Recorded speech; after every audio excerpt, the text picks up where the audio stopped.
As he saw it, my experience would be a kind of paradigm for the growth in each of you, for all of you, through the centuries. But Friar Nadal was not slow to paint a picture of me that supported his conviction of what he judged the company ought to become. I am not saying that these men were not genuine. Good men do not set out to doctor the facts, but you and I know enough of human nature to acknowledge that we cling to versions of ourselves and versions of the facts that express our feelings, that touch on our loyalties. We often paint an ideal in terms of what we want the facts to have been. It is not unusual, in loyalty or in love, to like to have a share in a person's reflected glory, to bask a little in his light, to present one's setup, beloved as it may be, with a shade of self-congratulation. Over a period of almost 500 years, you have sometimes set yourself up to be the object of knowing smiles for seeking God's glory by means of the greater glory of the society. Well, I don't mind that. You cannot be naive and Jesuitical at the same time. It has been much the same, hasn't it, with Jesuit spirituality? I wanted to help people to know Jesus and the gospel and to find God. I wanted all of us, all of you, to help them in freedom, to be open to whatever way God desired to give himself to them. If we have to use the term spirituality unsatisfactory and all as it is, it must be obvious that your current practice and your current vocabulary are not similar adjustments made in the teaching and practice of 60 years ago. There is a strong contrast between the Jesuit spirituality of those days and the style of spirituality now more commonly called Ignatian. The change cannot be captured in a sentence, but it might, without too crude a simplification, be described as a shift from the anti-mystical to the mystical, from a stern ascetical regime to something more contemplative. I would expect you to ask, is this change a response to fad or fashion, an accommodation to contemporary needs, a forcing of the evidence to make me say what suits a flabbier mood, to make me say what I did not mean to say and would not wish to have said? Is it no more than a replacing of a healthy asceticism with an undemanding mysticism? The older version had its vigorous critics from outside your circles. It was commonly charged against the spirituality pervaded by Jesuits that it was rationalist, voluntarist, Pelagian, moralistic, individualistic, desiccating. It was a bully. It would force the free play of the spirit into a straitjacket of method. Besides, it was accused of forming many religious who were anxious, scrupulous, intense, introspective, self-preoccupied. And all the while, since all these musings point to the ironies in all of us, it was generally granted that your pastoral work with lay people, in the confessional or in the pulpit, was hopeful, optimistic, and a layer of scrupulosity, a dissolver of fears. After I died, indeed, I suppose, now that I think of it, before I died, there were different accounts of what I intended, accounts by men with a desire to be true and fair. They cared that the body of the company should be true to its beginnings. Who could better claim to know my spirit than Friar Luis Goncalves de da Camara? It was he who recorded the story of my pilgrimage, and his Memoriale is a valuable compilation of reminiscences and of sayings attributed to me. Footnote 8. Luis Goncalves da Camara, S.J., and it's got reference there. The Memoriale was translated into French by Roger Tandonnet under the title Memorial, Paris, 1966. Friar da Camara was at the centre of a contention quite early on as to what my spirit was really like. What was the authentic way of proceeding of the company? Friar da Camara and Friar Leão Henriques, cousins, were confessors to the King of Portugal and to the Cardinal Infante. The cousins were powerful and they had no hesitation in wielding their power. They knew what the company should be. It was their orthodoxy that was dominant in Portugal and that effectively supplanted the authority of their provincial. They ignored the instructions of the General, Francis Borgia, and Borgia's visitor, Friar Diego Miro. You must have read Andrew Ross's account of this. Friar da Camara insisted that he knew the true Ignatian way of proceeding. He maintained that leaders should guide the members of society along the road to perfection by a rigorous exertion of autocratic leadership, punishing all defects and failures rigorously and subduing passions by severe mortifications. Borgia insisted on a mutually close understanding between superiors and juniors, where direction was to be per il modo suave. As soon as Miro had ended his period as visitor, da Camara, who had no authority, swept through the province, restoring the previous severe style. Footnote 9. In reference to Andre C. Ross's Alessandro Valignano, The Jesuits and Culture in the East, in the Jesuits' Cultures, Science and Arts, in the Arts, 1540 to 1773, edited by John W. O'Malley, et al., Toronto, 1999, 340.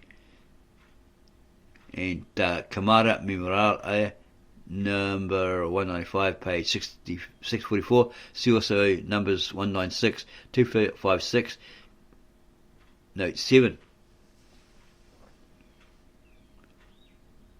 Who was in the right? The general, Friar Francis Borgia, because he had authority and because Friar da Camara was required to be obedient? It would seem so, wouldn't it? But you will recall that in my time I acted in ways that Friar da Camara could have used as ammunition. It was he who quoted me in his Memorial as though to praise mortification over prayer, and it was well known that I could be stern in imposing penances when something annoyed me. And at times I was anything but gentle in my treatment of Friars Lyonese and Nadal. My teaching about the way to God on the means that may help others to freedom that opens them to experience God very soon became a point of differing interpretations. People could feel passionately about it. Soon after I died, there were two contending views, one of which could crudely be called the ascetic and the other the mystical. They cared that the body of the company should be true to its beginnings. A tension existed here, one that remained for generations. The tension was a mirror, of course, of what was happening in the culture of the church and of religion in Europe. The culture influenced you, and you influenced it. The disagreements among you in the 1500s and 1600s were reflections of what was happening in the culture of the Catholic Church at that time. The story illuminates the way a dominant orthodoxy within the Church gains ground. Moreover, the ecclesiastical culture is blown upon by shifts in the world's prevailing winds, resulting in resistance to them or unthinking compliance with them, or indeed by becoming what you hate.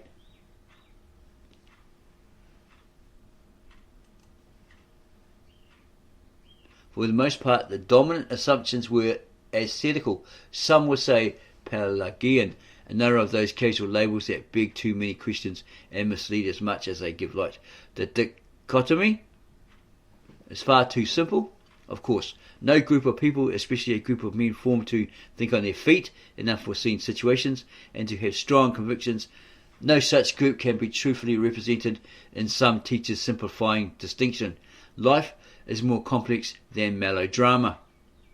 A danger with a label is that it can be taken to exhaust the meaning, the reality of a person or of a movement. And besides, over a period of almost 500 years, you have been dealing with a great variety of cultures. You have been present to all the diversities of human experience, from the sinfulness of holy people to the goodness of the sinner. You are familiar, even more than I am, with the contradictions of the concrete. No wonder then that some of you did not cleave to the dominant orthodoxy. But by and large, as I've been looking on, the writers who interpreted me in more contemplative terms seem for much of the time to have been marginal. Marginalized, perhaps. Certainly the orthodoxy position in the generations preceding Vatican Council II was the ascetic one. It is clear from the various early sketches of directories of the exercises that there are many different understandings present among you. Footnote 11. See, for example, Martini Palmer, S.J. Chans and ed. on giving the spiritual exercises, St. Louis Institute of Jesuit Sources, 1996. The ascetics in the 1500s and early 1600s were fearful that the contemplatives, especially in Spain, might weaken the apostolic character of the company, or that prayer might render zeal flabby. A rugged stoicism uncontaminated with that nonsense about affectivity was truer to the Jesuit way. A Jesuit in a jungle contending with humidity and mosquitoes was not a picture of a contemplative that the imagination of those days could cope with. There were some of you, as you know, who would have formed themselves into something like a congregation of cloistered men or hermits. The ascetics were zealous to protect the tradition. The contemplatives, like Friar Alvarez, at 26, the spiritual director of Teresa of Avila, on the whole understood me better. As a footnote indication, so 12 says, it's referring to Balthazar Alvarez, was Saint Teresa's confessor from 1559 to 1564. This is a different Teresa, not Mother Teresa. He had entered the novitiate in 1555 at the age of 22. 4 years later, 26-year-olds and newly ordained, he became one of Saint Teresa's directors. Saint Teresa wrote of him, I believe he is the confessor who has done me the most good. The references are given in E. Alison Pierre's Handbook of the Life and Times of Saint Teresa and Saint John of the Cross, London, 1954, 111.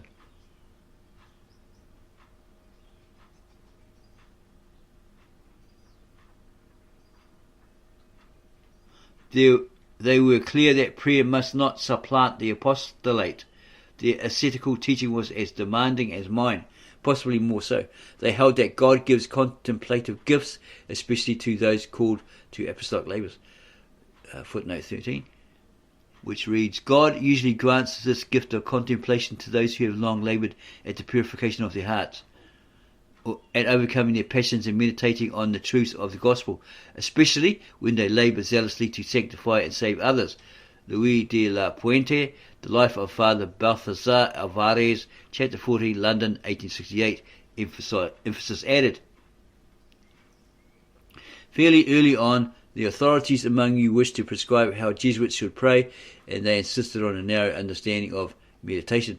I think they had lost sight of my way of dealing with persons according to the measure of God's grace imparted to each.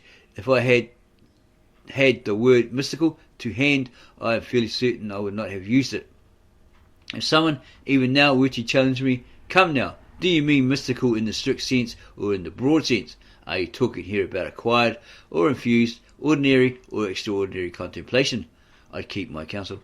I'd say it was enough to know how to respond. That is more important to have the freedom to rejoice in more spiritual visitations or fewer. Footnote 14. For the text of the constitutions, see for example the constitutions of the Society of Jesus and the complementary norms. St. Louis Institute of Jesuit Sources, 1996. The reference here is to number 260. I have to agree with what Friar Balthasar Alvarez says in his relatio to Francis Mercurian's visitor, who was in Spain to sift through the confusions and to reconcile the contentions. There Friar Alvarez patiently tried to convince him that in unitive grace there is a spectrum of degrees. I had that in mind when I wrote of those who do not understand the way in which the gifts of grace are communicated in one and the same Spirit, who do not know the manifold gifts of the grace of God. And footnote 15. The whole text alluded to here runs as follows. He blamed those masters in spiritual things who wanted to impose the same way that had proved useful for themselves in living or in prayer. This is dangerous, he used to say, and leads a man astray who does not know the manifold gifts of the grace of God and the varied inspirations of the Holy Spirit, and who does not understand the way in which the gifts of grace are communicated in one and the same Spirit. For every man has his own special gift from God, the one so, but the other so. Ribadanera Vita Ignati 84/5. See also Da Camara Memorala number 677 in 7. The danger with a label is that it can be taken to exhaust the meaning, the reality of a person or of a movement.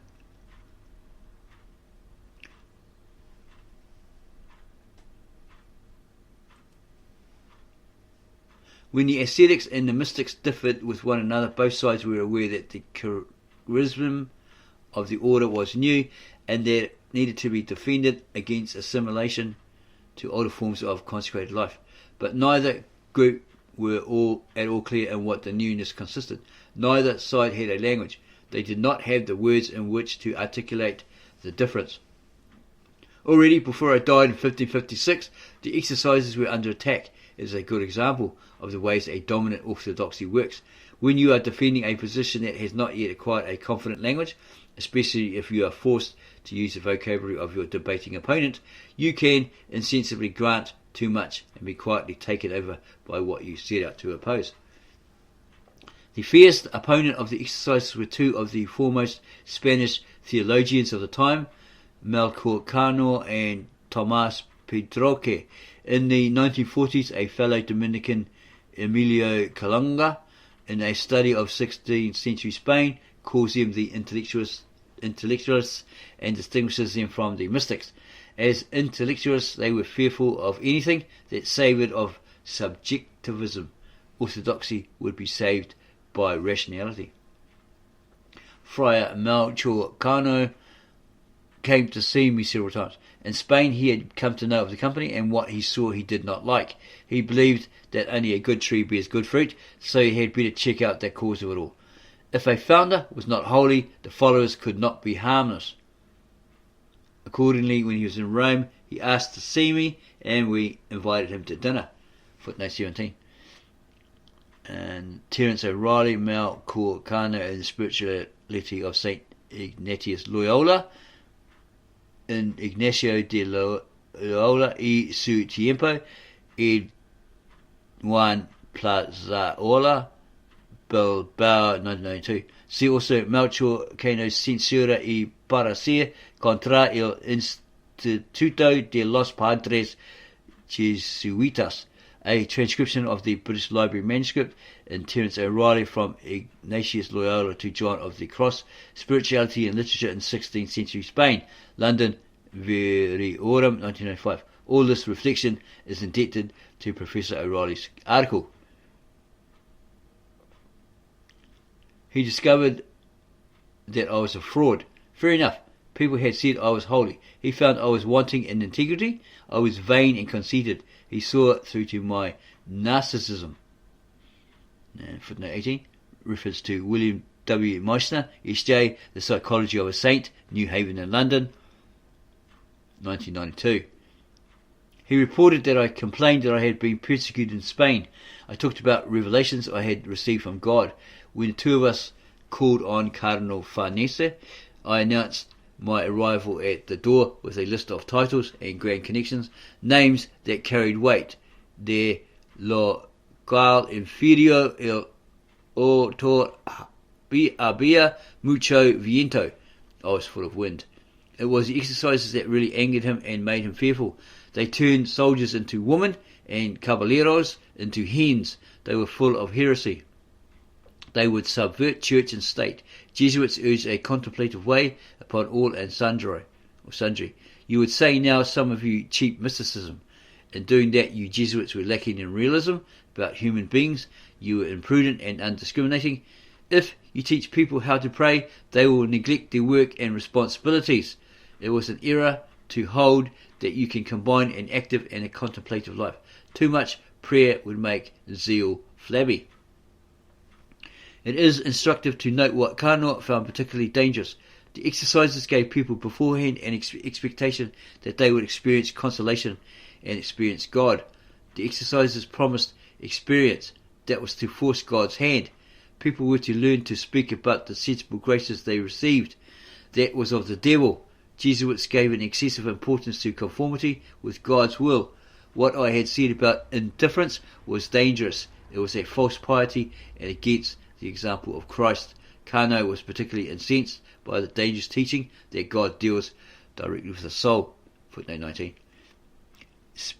SPX 15. Cano also includes a familiar charge made against what you fear and you hate, and that you hate that your enemy is unchaste. He mentions several cases referring twice to the branch for women founded by Isabel Rosa, an experiment which he claims ended in sexual license. O'Reilly, Censura y Parecer, 377.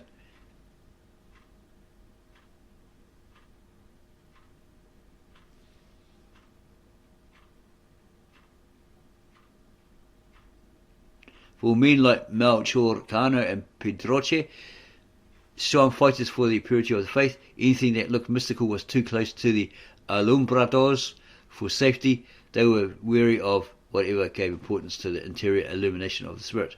Both of them went straight to the heart of the exercises, and they found it corrupt. Pedroche's censure was accurate in pinpointing those places in the text that are contemplative, or if you must, mystical. Footnote 20. The term mystical is used in its larger sense to designate the aspect of passivity that is found again and again in every interior life. Joseph de Guibert,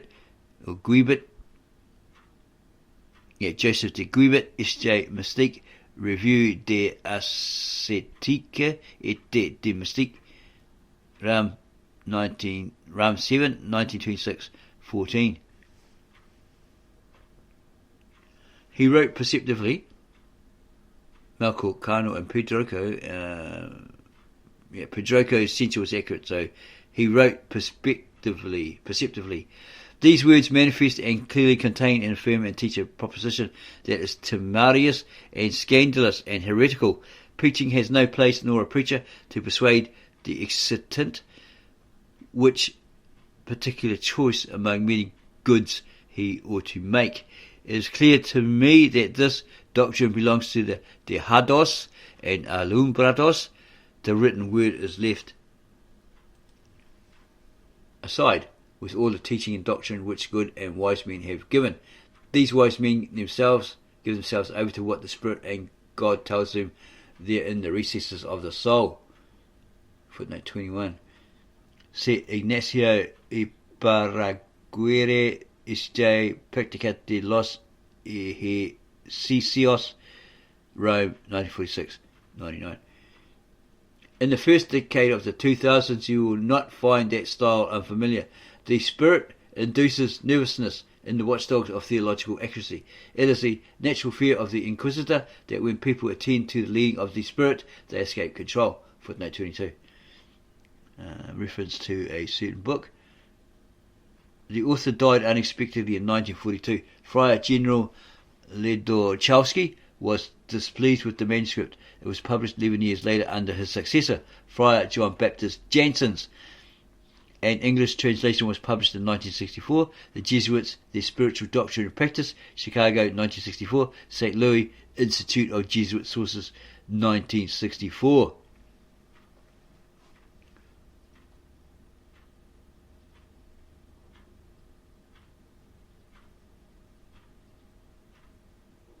What I want to put to you is the question of authenticity. When you look at the shifts of tradition, at the variations found in your historical experience, how do you know you've got it right? Side note here. You have access to the early documents, many of which I never laid my eyes on, and to the recorded witness of those who are close to me. In those early times under General Francis Borgia, 1565 to 72, and Everard Mercurian, 1573 to 80, and for many decades thereafter, what was exercising men on different sides was a question of authenticity. The ascetics were zealous to protect the stripling company from what was alienum to the true tradition and spirit, which probably means it was foreign to it. It was of another. Footnote 24. Si Michel de Certeau, La Réforme, etc., etc., 1581 to 1615, Les Jesuits, 55, Paris, 1974.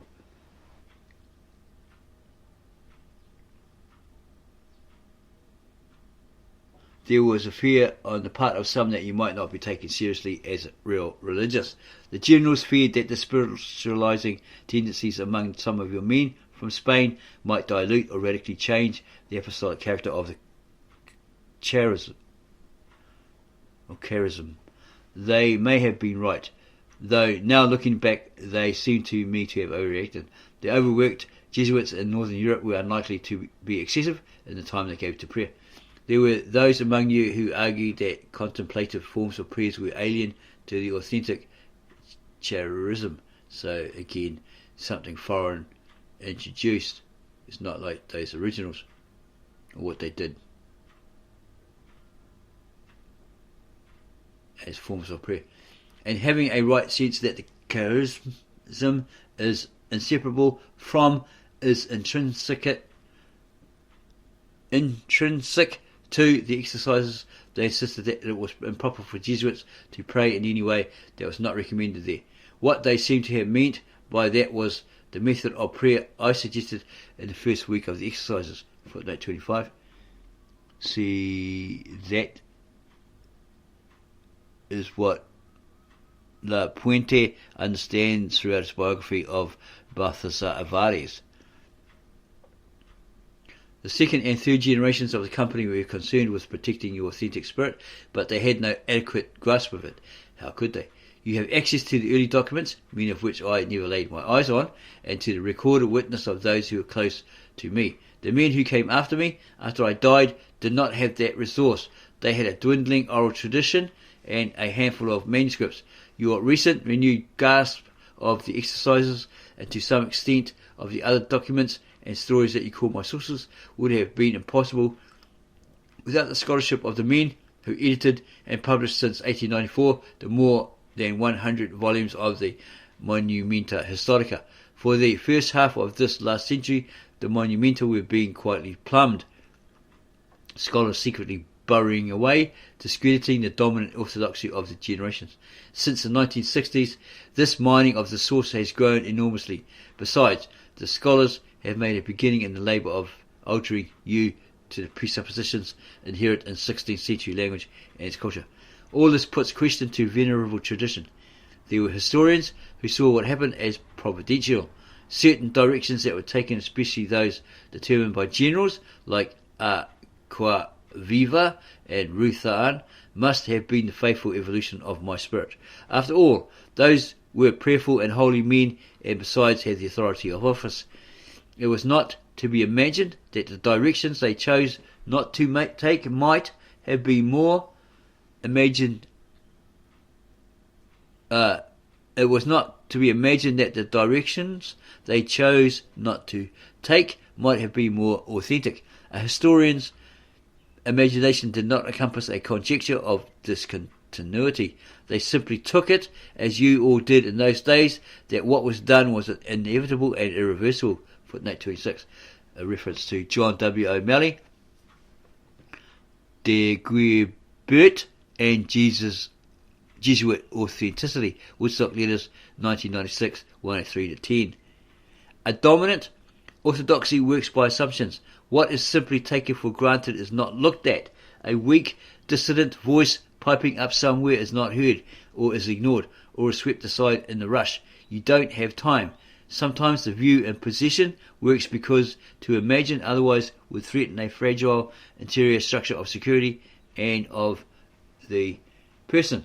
These are all devices of the spirit of deception that, if I had been able to, I might have added as an observation to the material and the exercises dealing with the two standards. Those of you who have some experience of directing the exercises will be familiar with the writhings of the spirit when it wants to avoid looking at the truth. You will, of course, long since have seen it at work in yourselves. It has become a commonplace to observe that when we question history, the historical evidence answers us with the limitations of the words we use and the assumptions latent within our terminology. When a scholar like Friar de Guibert was writing in the 1940s, it was not easy. Indeed, it was morally impossible to put certain questions to the evidence or to the tradition. The culture did not favour a freedom to imagine things becoming otherwise. Consequently, it did not encourage you to explore the paths of development that were not followed, to imagine how things might have been otherwise. It is not that questions were disallowed or officially forbidden. That was not necessary, and orthodoxy in possession usually works in more subtle and undetected ways.